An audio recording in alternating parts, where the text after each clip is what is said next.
예수님께서는 당신이 올라가신 이후에 이 땅에 남아서 당신의 일을 이어갈 자들에 대해서 준비하시는 일을 하셨습니다.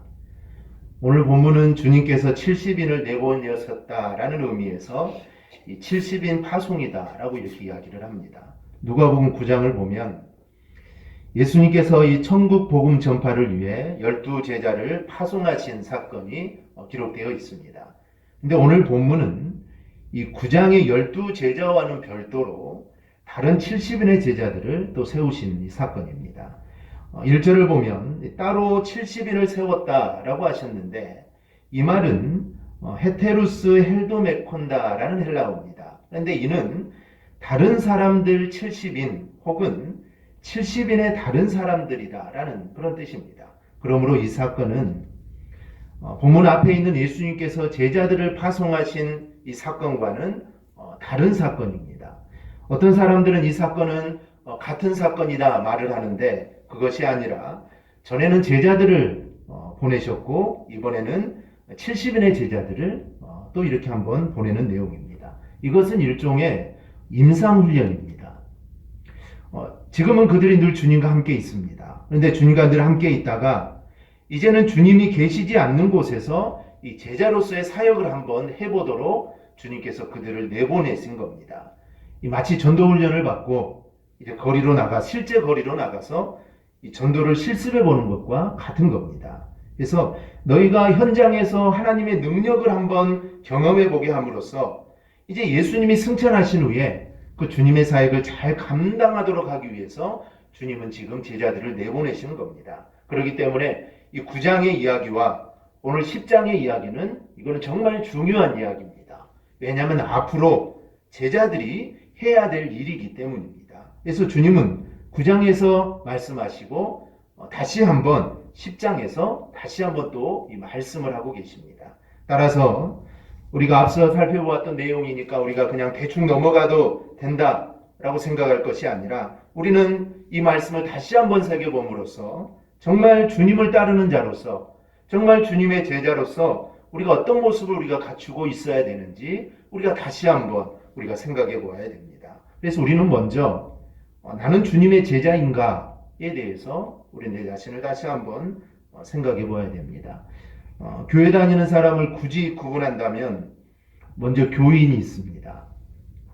교인은 그냥 교회에 등록하고 예배나 모임에 참석하는 사람이 교인입니다. 그 다음은 성도가 있습니다.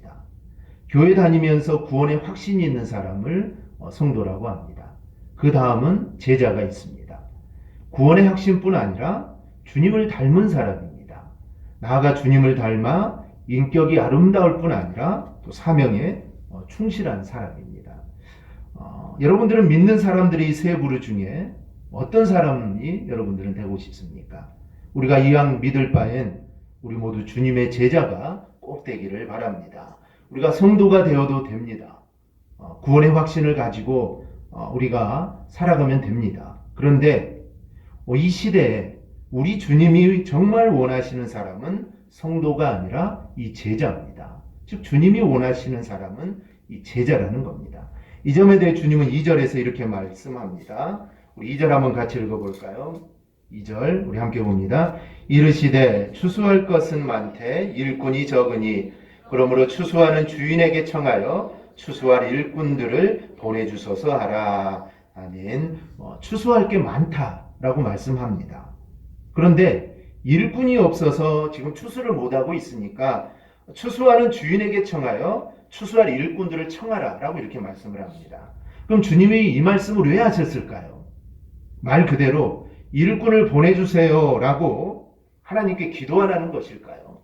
그런 의미도 있지만 그보다는 이 말씀을 접하는 우리가 바로 추수할 일꾼이 되어야 된다는 주님의 초청입니다. 즉 추수할 일꾼을 보내달라고 기도하고 있는 것이 아니라 이 말씀을 받는 바로 너희가 일꾼이다. 그래서 너희가 추수를 하라라는 것입니다.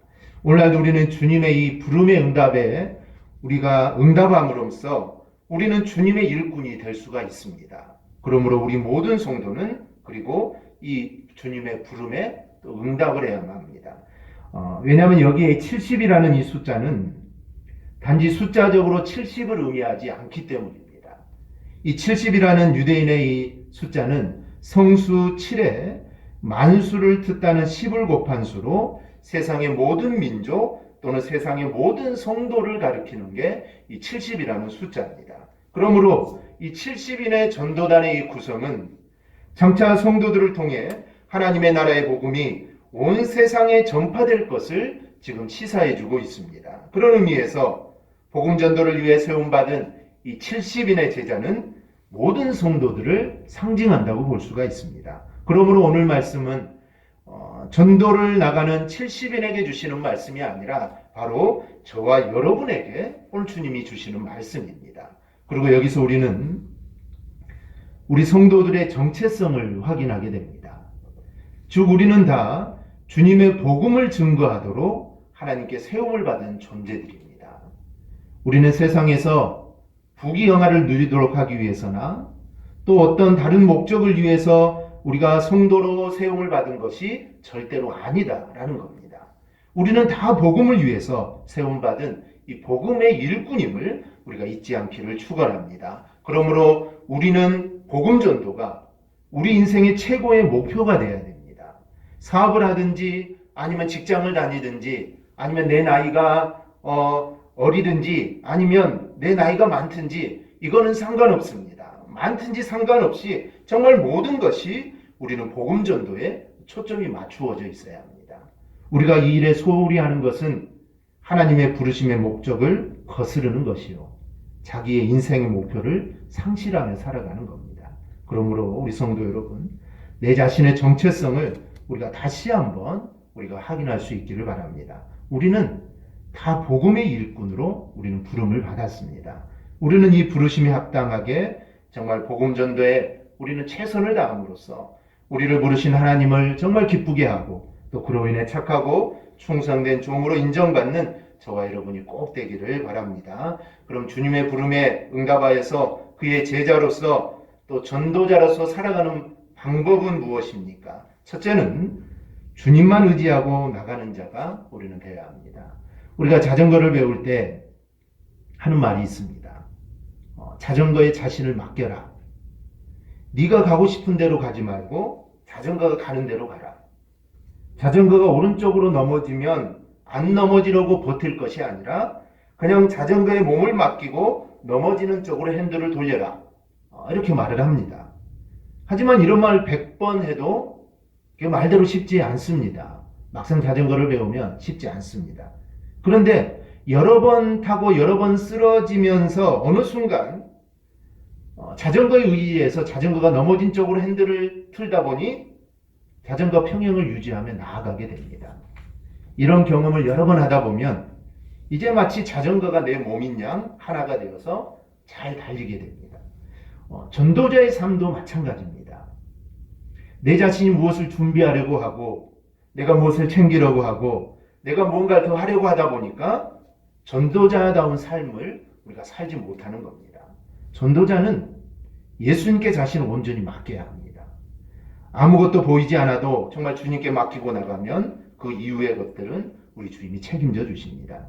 누가복음 9장 3절을 보면 여행을 위하여 아무것도 가지지 말라. 지팡이나 배낭이나 양식이나 돈이나 두 벌 옷을 가지지 말며 라고 말씀합니다. 오늘 보면 4절에도 전대나 배낭이나 신발을 가지지 말라 이렇게 말씀을 합니다. 여행을 갈 때 우리가 다른 것은 안 챙겨도 꼭 챙기는 게 있습니다. 뭘 꼭 챙겨야 될까요? 여권? 해외여행 가면 여권을 꼭 챙겨야 되죠. 해외여행이 아니더라도 신용카드입니다. 신용카드를 꼭 챙겨야 됩니다. 다른 건 다 안 가져가더라도 신용카드 한 장만 있으면 여행할 수 있습니다. 여행 가서 여비뿐 아니라 무슨 일이 생길 때 그 일을 해결하기 위해서 카드를 꼭 챙겨가야 됩니다. 이 당시 사람들은 돈주머니, 즉 전대를 챙겼습니다. 그리고 이 시대의 여행은 여러 날들을 걸어서 여행을 해야 되니까 신발을 챙기는 것이 필수입니다. 한 켤레 가지고는 안 되죠. 여러 켤레를 챙기는 것, 이건 꼭 해야 됩니다. 그런데 주님은 전대나 배낭이나 신발을 챙기지 말라라고 말씀을 합니다. 이 말은 준비를 소홀히 하라는 말씀이 아닙니다. 전도자는 모든 준비를 철저하게 해야 됩니다. 먼저는 하나님과의 관계를 먼저 잘 만들어야 되겠죠. 내가 하나님과의 올바른 관계가 있어야 되고, 그리고 전도 대상자들의 그 특성을 잘 파악하고 여러 가지 준비를 해야 합니다. 본문의 말씀은 준비가 필요 없다라는 말씀이 아닙니다.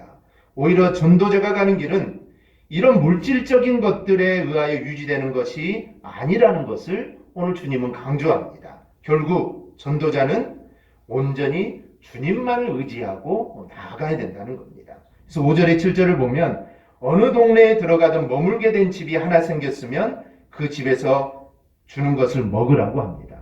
또 그리고 거주지 문제로 이 집 저 집 돌아다니지 말라라고 말씀합니다. 즉 이 말씀은 주님께서 머무르며 일상의 도움을 받을 집을 주님이 안내해 주신다는 겁니다.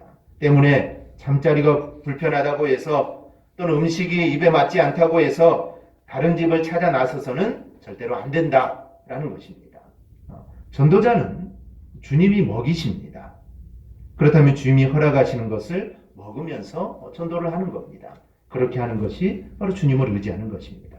요즘 선교사들을 보면 선교사로 나갈 때는 정말 불타는 마음, 정말 순수한 마음으로 선교를 자원하여서 선교지로 갑니다. 그런데 선교를 오래 지나다 보면 이런 순수함들이 다 사라지게 됩니다. 그리고 편리함, 행정력, 로비력만 남아서 정작 하나님의 역사는 잃어버린 경우들이 정말 많습니다. 그리고 그렇게 일꾼들, 로비력을 하나님의 역사라고 생각을 합니다. 그런데 그런 선교는 절대 생명력을 낳지 못합니다. 철저히 이건 하나님을 의지하는 것이 아니기 때문입니다. 같은 맥락을 해서 8절을 보면 어느 동네에 가든지 차려주는 것을 먹으라고 합니다. 쉽게 말하면 그냥 차려주는 대로 사용하지 말고 다 먹으라라는 겁니다. 우리들 입장에서는 크게 문제될 것이 없어 보입니다. 하지만 유대인들의 입장에서 가리지 않고 다 먹는다는 것은 이거는 절대 쉬운 일이 아닙니다. 당시 파송되는 이 70인의 제자들 대다수가 유대인들이었기 때문에 그들은 음식에 대한 전통적으로 내려오는 종교적인 관습이 있습니다. 즉 먹을 수 있는 음식과 먹어서는 안 되는 음식이 구별되어 있습니다. 지리적으로 이들이 활동했던 지역이 요단강 동편 지역일 때 이것은 유대 지역뿐만 아니라 이방 지역까지 포함되어 있습니다. 그렇다면 이들이 이방 지역에 가서 복음을 전할 때 그들 앞에 먹어서는 안 되는 음식이 차려질 가능성이 얼마든지 있습니다. 즉 먹어서는 안 되는 음식들이 있죠. 그런데 주님은 너희가 그런 경우에 음식물에 대한 유대적 관습에 매여서 음식을 거부하지 말고 그냥 다 먹으라는 겁니다. 이런 것으로 인해 복음 전파에 방해를 받아서는 안 된다라는 것입니다. 그래야 할 때 너희가 주님의 역사를 보게 된다라는 것이죠. 재미난 표현을 4절을 보면 아무에게도 무난하지 말라고 합니다. 이 무난하지라고 번역된 이 단어는 인사하다, 환영하다라는 단어인데 예수님께서는 그의 제자들을 파송하면서 너희는 단 한 번도 무난 인사도 하지 못하게 금하셨습니다. 즉 만나는 사람한테 안녕하세요, 우리나라 말로 하면 안녕하세요, 잘 지내셨어요? 절대로 이렇게 하지 말라라는 겁니다. 왜 이렇게 주님이 말씀하셨을까요?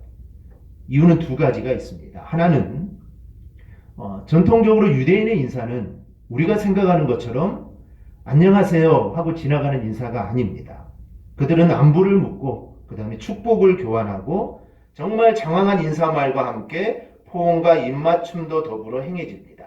이게 그들의 인사입니다. 이러한 인사는 긴 시간을 소비하게 됩니다. 그래서 만나는 사람마다 이렇게 인사를 한다면 전도의 여정이 지체될 우려가 있기 때문입니다. 즉 복음을 전해야 할 대상은 많고 그에 비해 시간은 정말 한정되어 있는데 이런 정말 급박한 상황에서 예수님께서는 무난 인사조차 너희는 하지 말 것을 당부함으로써 이 복음 전파의 긴박성과 복음 전파의 정말 중요성을 지금 말씀하고 있습니다. 또 하나는 로비력을 의지하다 보면 인사치레를 하게 됩니다. 그런데 이런 겉보기에는 일이 잘 되어지는 것 같이 보입니다. 그러나 하나님의 일은 그렇게 사람이 인위적으로 만들어내는 방법으로 더구나 로비에 의한 것으로 이루어지는 것이 절대로 아닙니다. 그래서 인사조차 하지 말라고 하는 겁니다. 결코 이거는 무례한 행동을 하라는 것이 아닙니다. 다른 인간적인 것들에 의지해서 너희는 절대로 나가지 말라라는 겁니다. 즉 온전히 보내시는 주님만 의지하고 너희는 나가야 된다라는 겁니다. 이런 구절을 우리가 읽다 보면 이 전도자의 삶이 청빈한 것이라는 인상을 갖게 됩니다.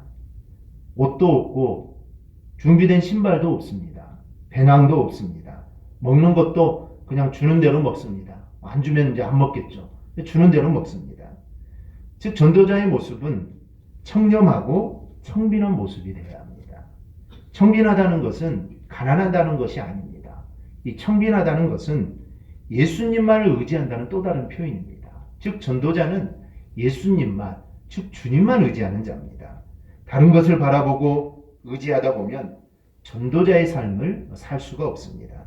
주님을 의지하지 않고 이루어진 결과는 이거는 좋은 결실이라고 절대로 볼 수가 없습니다. 즉 오직 주님을 의지하여 주님이 책임져 주심으로 살아가는 자가 이 전도자입니다. 우리 주님은 오직 이 전도에 초점을 맞추고 계십니다. 전도를 위해 거추장스러운 것, 전도를 방해하는 것 너희들 다 버리라고 하고 절대로 준비하지 말라고 합니다. 그리고 온전히 주님만 의지하라고 합니다. 우리 모두는 전도자로서의 삶을 우리는 다 받았습니다.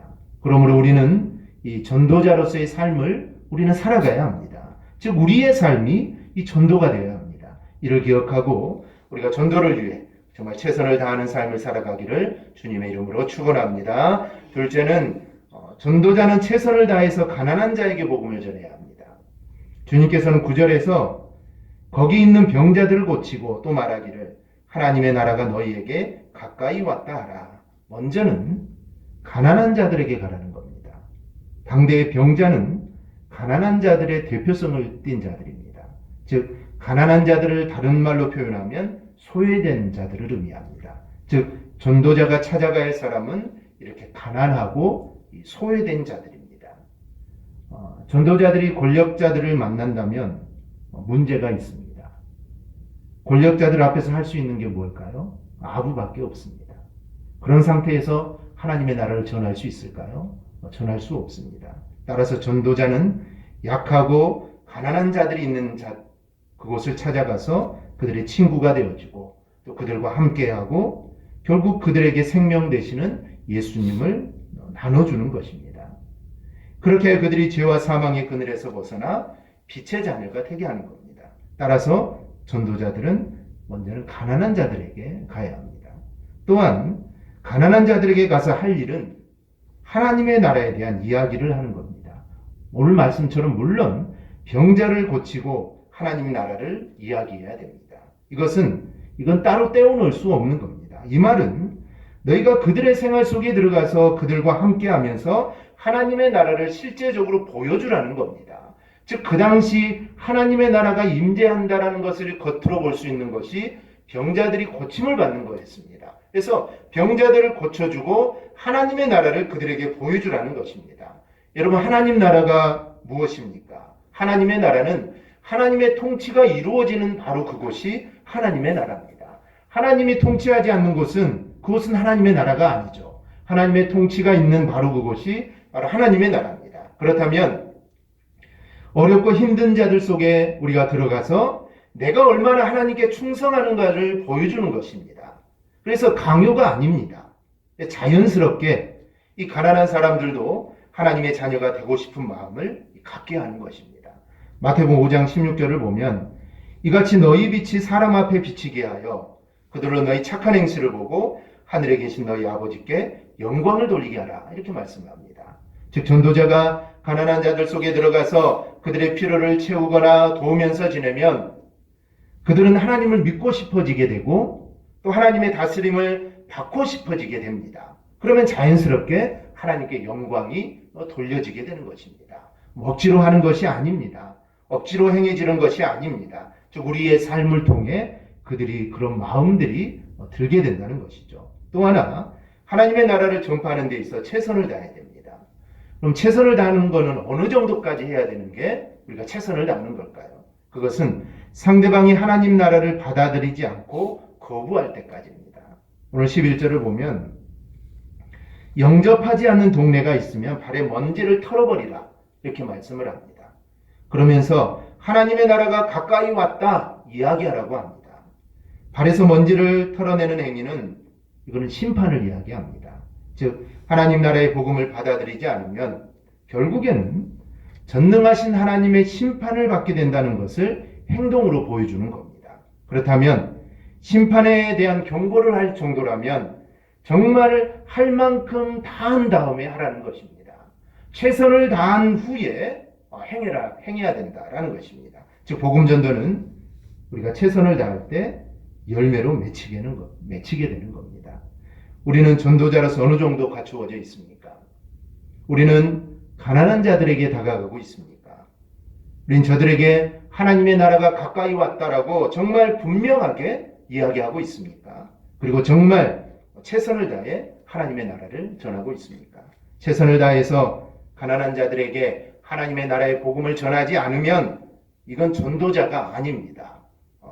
대충 하고 나는 전도했다라고 해서는 절대 안 된다는 것이죠. 정말 복음을 위해 우리는 최선을 다해야 됩니다. 그리고 그 결과는 하나님께 맡기는 겁니다. 그럼 하나님이 분명히 선하게 인도해 주실 것입니다. 우리가 이런 확신을 가지고 이 전도자로서의 삶을 살아가기를 주님의 이름으로 축원합니다. 셋째는 하나님이 우리에게 주신 영원한 생명을 바라보고 살아야 합니다. 세상 사람들은 서로 다른 것을 바라보고 살아갑니다.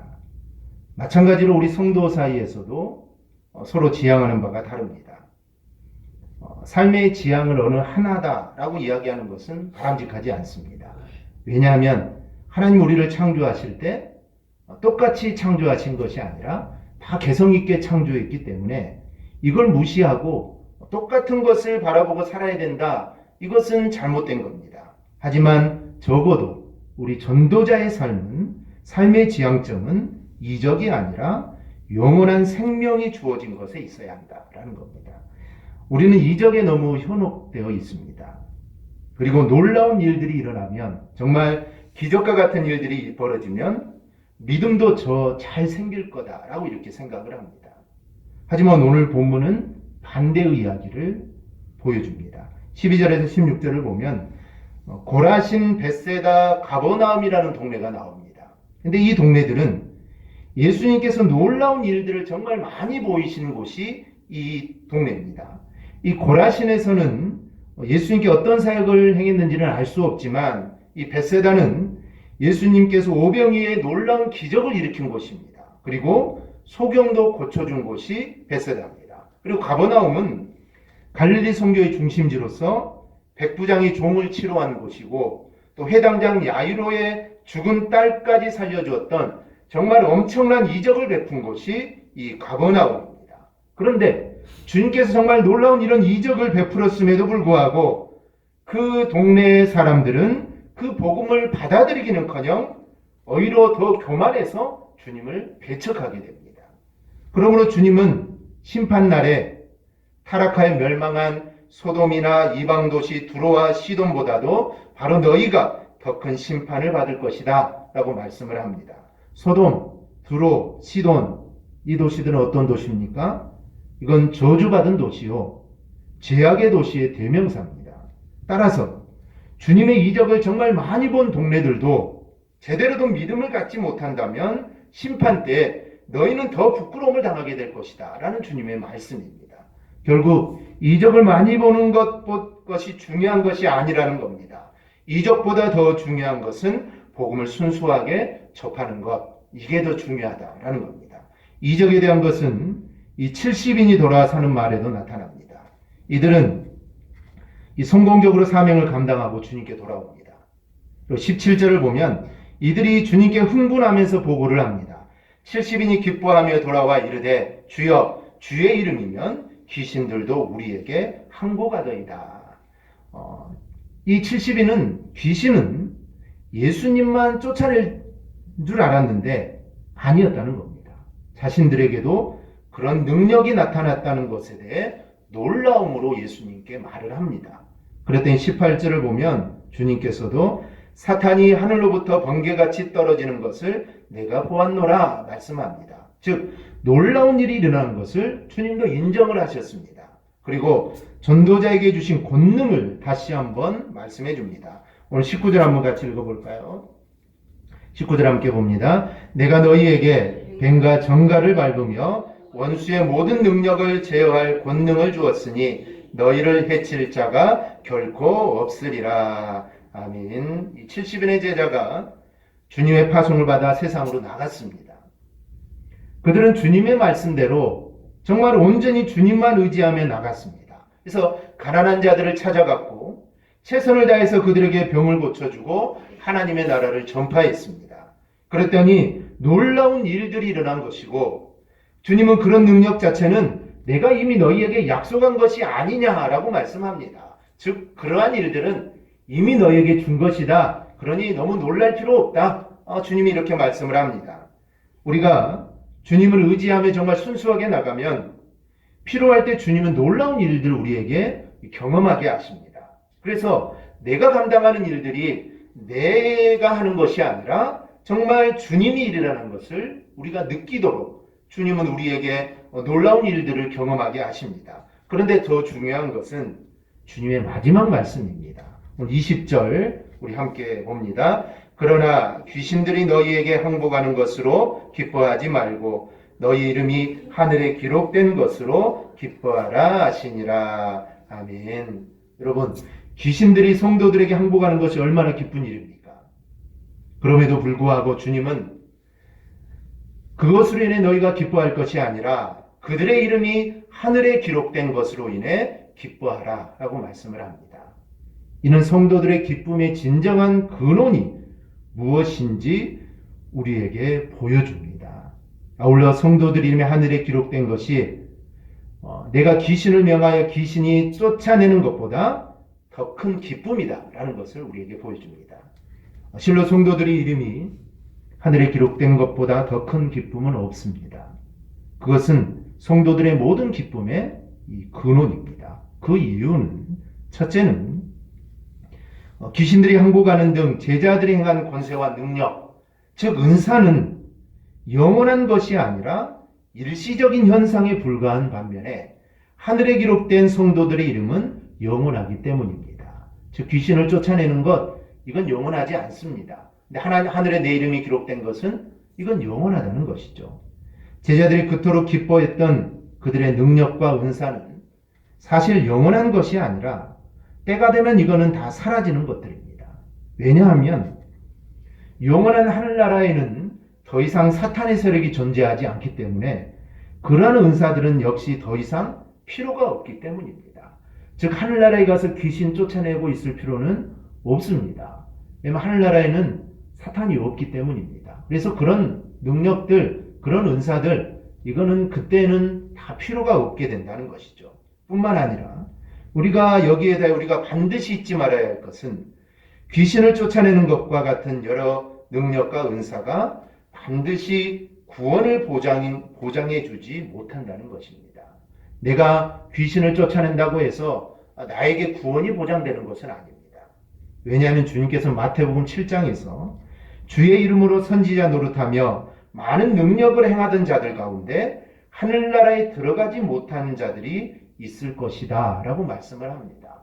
즉 주의 이름으로 선지자 노릇하고 하나님 말씀을 전하고 귀신을 쫓아내고 능력을 행하는 자들 중에도 하늘나라에 들어가지 못하는 자들도 있다는 겁니다. 그렇기 때문에 이런 능력들이, 이런 은사들이 나에게 구원을 절대로 보장해 주지 못합니다. 그런데 이에 반해 하늘에 기록된 성도들의 이름은 이거는 영원합니다. 요한계시록 3장 5절을 보면 이기는 자는 이와 같이 흰 옷을 입을 것이요 내가 그 이름을 생명책에서 결코 지우지 아니하고 그 이름을 내 아버지 앞과 그의 천사들 앞에서 시인하리라 이렇게 기록되어 있습니다. 즉 주님은 생명책에 기록된 이 성도들의 이름을 영원히 흐리지 않겠다라고 약속하십니다. 즉 이것은 구원과 천국 영광의 영원한 보장입니다. 결국 주님은 지금 제자들에게 진정한 기쁨의 근원은 너희가 지금 귀신을 쫓아내는 일시적인 은사가 아니라 영원한 구원이 있음을 지금 교훈하고 계신 겁니다. 그럼에도 불구하고 오늘날 우리는 어떻습니까? 우리 역시 제자들처럼 이 영생의 구원보다는 오히려 은사와 축복에 더 집착하며 우리가 매달려 있지는 않습니까? 그리하여 그리스도의 십자가보다는 여러 가지 신비한 은사에 더 관심을 가지고 구원의 은혜보다는 세상의 축복에 우리가 더 마음을 쏟고 있는 게 우리의 마음입니다. 우리 사랑하는 성도 여러분, 우리는 본절에 기록된 주님의 교훈을 통해 우리가 진정 기뻐해야 될 것은 하나님의 구원의 은혜이지 우리가 일반적인 은사가 아님을 우리가 다시 한번 분명하게 우리가 기억하시기를 바랍니다. 그래, 우리 은사를 사모하되 가장 큰 은사, 우리 사랑의 은사를 사모하고 또 축복을 기뻐하되 그리스도를 통해 주신 이 구원의 축복을 우리는 가장 감사하는 우리 성도들이 되시기를 바랍니다. 우리 사도 바울의 말씀처럼 모든 은사는 지나가되 그리스도 안에 있는 하나님의 사랑과 또 이를 통해 주어지는 은혜와 구원만은 영원하기 때문입니다. 즉 영원한 것에 우리가 감사하고 영원한 것에 우리가 더 어찌 보면 목을 메어서 그것을 강구해야지 잠깐 없어져 버릴 것들에 우리가 정말 목을 매면서 그것을 너무 강구해서는 안 된다는 것입니다. 그래서 우리는 이를 기억하고 하나님이 나를 구원하여 주심에 우리가 늘 감사하며 그리고 내 이름이 정말 하늘의 생명책에 이 기록된 것에 대해서 우리가 늘 감사하며 살아가기를 주님의 이름으로 축원합니다. 말씀을 맺습니다. 우리 모두는 전도자입니다. 그래서 우리는 주님만 믿고 나가는 자가 되어야 합니다. 세상을 믿고 나가는 자가 되어서는 절대로 안 됩니다. 그리고 가난한 자들에게 다가가서 정말 최선을 다해 그들을 섬기고 그들에게 하나님의 나라 이 복음을 우리는 전해야 됩니다. 그리고 우리의 기쁨은 우리가 하나님의 사랑을 받고 구원을 받았다는 점에 우리는 부어야 합니다. 그럴 때 전도자는 더욱 능력 있게 하나님의 역사를 감당하게 됩니다. 전도자로서의 우리의 삶이 꼭 이와 같은 삶이 되기를 주님의 이름으로 축원합니다. 아멘. 기도하겠습니다.